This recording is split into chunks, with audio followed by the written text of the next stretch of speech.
Hi Pisces, this is Pisces Hub. Welcome to my channel. So for today's video, gagawa tayo ng monthly reading for Pisces sa buwan na ito. This is a March monthly reading for Pisces. Okay, gamitin natin ating tarot cards and ang ating The Keeper, the fortune telling card. Alamin natin kung mga posibleng mangyari for Pisces sa buwan na ito. Mga gabay, mensahe ng tarot cards for Pisces para sa buwan na ito, okay? So, reminder lang po na ito ay general reading Pisces. So, pwede pong mag-resonate, pwede pong hindi, okay? Take nyo lang kung saan po mag-resonate. Pag hindi, huwag po nating ipilit po, okay? And, ang mga gender po ay welcome sa lahat ng mga nanonood ngayon. Babae, lalaki, or LGBT man yung mga nanonood, masculine at feminine man yung lalabas sa ating cards energy. Basta mag-resonate po sa mga taong dinidil nyo, take nyo lang. Okay? So, shuffle muna natin. Happy birthday sa lahat ng Pisces for this month. March Pisces na magbe-birthday ngayon. Happy birthday po sa ating lahat po. Okay? So, ano po ang message niyo po for Pisces sa buwan na ito? Change and pathway. Oh, wow. So, there's a new beginning, Pisces. There's a new experience for you to expect. Okay? So, pwedeng meron itong change location. Kasi nakikita niya, meron tayo ditong parang ano siya, naglilipat, okay? Or something na parang pupunta, merong dadaanan, merong papupuntahang maganda, maliwanag, masayang journey, Pisces. Okay? So, pwede merong involved na travel kasi meron tayo ditong parang car, okay? And parang naglilipat siya ng mga gamit and meron tayo ditong new pathway. Magandang daanan. Wow. So, sobrang ganda. Expect something wonderful, happiest journey pathway for you to expect this month, Pisces, okay? And family room, so pwede meron itong connection sa bahay, sa family, okay?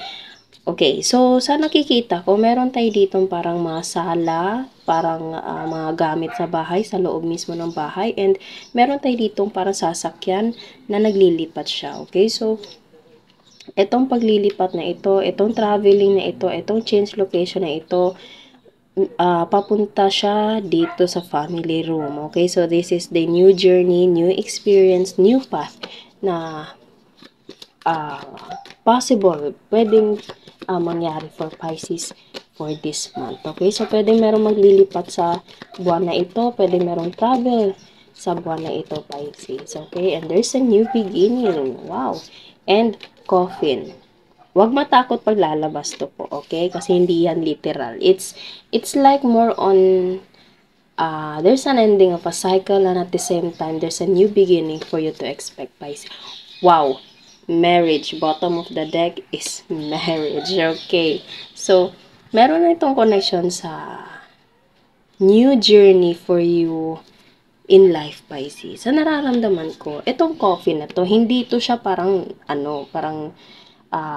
hindi kagandahang sitwasyon. Ito, ibig sabihin nito is parang ending. Pwedeng ending na to for you to be a single and merong ng pagbabago, merong magandang journey, new pathway na darating sa na merong connection sa marriage. Okay? So, pwedeng merong ikakasal sa buwan na ito, merong pupunta sa isang lugar na kung saan merong bahay, merong family, and merong kasalan. Okay?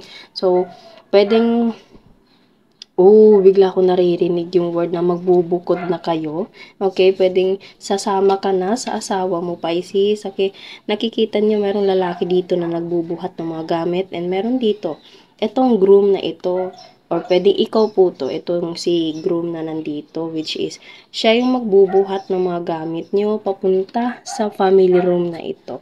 Okay, so sobrang ganda ng family room, sobrang maganda yung bahay, Pisces. Maganda. Para siyang, pangmayaman po, okay? Medyo nakakataas na antas sa buhay. And there is a new pathway for you to enjoy, for you to experience. Kitang-kita nyo, Pisces.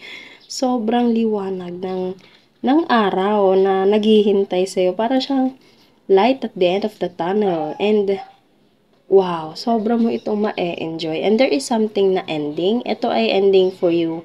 Parang ano siya parang transformation. Hindi siya negative, hindi siya mabigat na meaning, Pisces. It's like a transformation, okay? Tapos na yung past experience, past journey mo, and ito na, dito ka na papasok, lalo na sa month na ito, merong magandang journey for you to experience, Pisces. Paulit-ulit kung sinasabi yon, okay? So, pwedeng magbubukod, merong ikakasal, merong magli-live-in, okay? Or pwedeng kasal kayo and magbubukod kayo sa sarili nyo ng bahay. Pwede pong ganun, okay? So, wow. Pwedeng meron kayong sarili ng bahay, Pisces, and this month, doon na kayo titira. Pwede pong ganun, okay?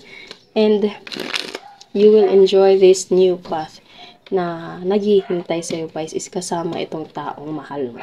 Okay? So, pwede po siyang merong connection sa love, kasi lalo na't meron tayo ditong marriage, and also there's a family, okay, and there's a travel, parang travel na konektado sa ating reading ngayon, okay? So, ano po ang message po for Pisces sa buwan na ito for the month of March? Okay, so, 8 of Swords, Knight of Pentacles, and 4 of Pentacles. Okay, so, sa nararamdaman ko, Pisces, meron itong parang medyo takot, slight lang. Okay, pwedeng natatakot ka for this new beginning na naghihintay lang sa'yo, Pisces. Okay, parang meron kang mga anxiety, overthinking, natatakot ka na ano ba yung ganito, ganyan. Okay, parang napapangunahan ka ng takot, Pisces. Napapangunahan ka sa pag-overthink mo, okay? Hindi mo pa nga nagagawa, natatakot ka na, okay? So, ganito yung nararamdaman mo. More on prone ka sa overthinking, lalo na't merong bagong journey, bagong path na mai-experience mo, okay? Pero mag-e-enjoy ka. I assure you, Pisces, sobra mong ma-e-enjoy ito. Okay, kasi sobrang liwanag kasi, sobrang, alam mo yun, maganda yung sinag ng araw sa daanan na ito, Pisces. Okay, so you will enjoy this new pathway, this new journey na naghihintay sa'yo kasama itong taong mahal mo. Okay? And Knight of Pentacles, pwedeng nag-iipon kayo, Pisces, and medyo matagal na plano ito, pero darating at darating siya, okay? Kasi Knight of Pentacles is all about parang slow movement, okay? Slow movement, slow process, pero sure na sure, 100% sure na mangyayari siya. Okay? And 4 of Pentacles is all about savings, okay? It's all about parang holding on to something, okay? Gustong-gusto mo to, Pisces. Pinag-ipunan mo to, pinag-ipunan nyo to, gustong-gusto nyo tong gawin, pinaplanuhan nyo to, pero andun yung takot mo. Okay? Andun yung takot mo kumbaga sa panibagong experience, and it's totally fine. Normal yun. Normal tayong parang kabahan, okay? Kasi 'di ba nga bago experience, new journey to sa'yo, and it's so normal, it's very normal na medyo matakot ng slight, okay? Pero wag hayaang manaig ito, and enjoy the process, enjoy the journey na naghihintay sa'yo, Pisces, lalo na't meron ka ng kasama sa daanan na ito. Okay? Kasi nakikita ko merong connection sa marriage. Merong connection sa isang tao na makakasama mo habang buhay, natitira sa family room na ito. Okay? So, wag matakot. Pinagplanuhan nyo to. Matagal kayo nagplano, matagal kayo nag-ipon, kung ano man to. Okay? So, pwedeng meron itong connection sa love. Pwedeng, yes. Okay, so, kakasabi ko lang merong connection sa love. The lovers mismo, Pisces. The lovers. Love, okay? And bottom of the deck is 2 of Swords. Okay, so, itong 2 of Swords na to, Pisces, it's all about parang wag mo hayaan na masira itong pag-overthink mo na ito yung magandang naghihintay sa'yo, Pisces. Kasama itong taong mahal mo. Okay? Kasama itong taong pakakasalan mo or pakakasalan ka. Okay? The lovers and the marriage mismo. Kitang-kita nyo, dalawang tao, pwede po siyang mag-resonate po sa opposite and same gender couple po, okay? Wala po tayong dyan, gender specific. So, there's the lovers and there's the marriage. Wow. So, hindi ka nag-iisa sa panibagong landas na ito, Pisces. Meron kang kasama. It's either kakilala mo na to, karelasyon mo na to, or makikilala mo for this month, Pisces. And you have to parang protect yourself na hindi ka maging ganito. Okay? Kasi sobrang ganda talaga yung naghihintay sa'yo, and there's a traveling, merong connection sa traveling, or change location, or there is something na pagbabago, na kung saan sobrang gandang experience, sobrang gandang pathway ang naghihintay sa'yo, Pisces. Wow. And there's a connection sa family room.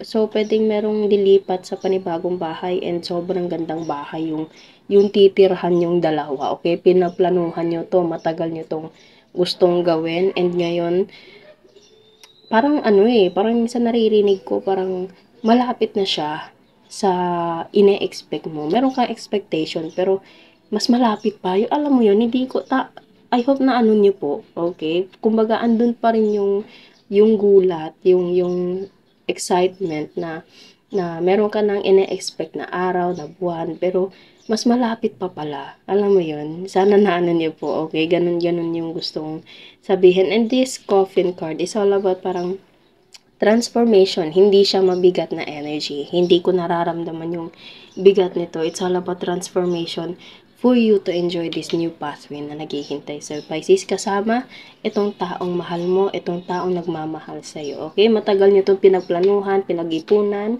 kaya wag hayaang matakot. It's normal. Normal lang po yun na matakot, kabahan, pero wag kalimutang mag-enjoy. Mag-enjoy sa panibagong journey na ito, Pisces. Okay? So, wow. Wow. Sobrang ganda naman ng monthly reading for this month, March. Reading for Pisces. Okay? Naway nagustuhan niyo po. Yun po ang ating reading, Pisces. Huwag niyo po sanang kalimutan na mag-like at mag-subscribe po sa ating channel, and click the bell button para ma-notify po kayo sa next videos na i-upload natin. Okay? So, thank you, Pisces, and God bless!